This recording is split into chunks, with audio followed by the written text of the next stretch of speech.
Guys, subukan natin to. Yan, $5 spinner. Subukan natin kung makahuli to.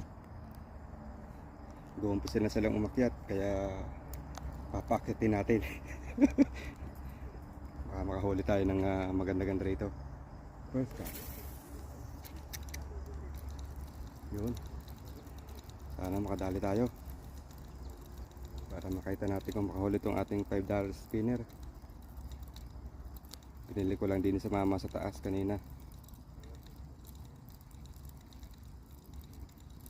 Nakahuli yung mama kanina, dalawa, pero nakaalpas. Nalagutan siya.